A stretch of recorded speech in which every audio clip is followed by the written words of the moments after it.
may kasalukuyang malinis na kartada itong ating pambato. Labing 3 panalo, lahat nito ay tinapos niya sa pamamagitan ng KO at isang tabla.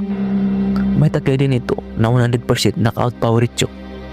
Kaya hindi nakapagtataka na knockout talaga ang abutin sa mga kalaban niya dahil sa sobrang lakas ng mga kamao nito.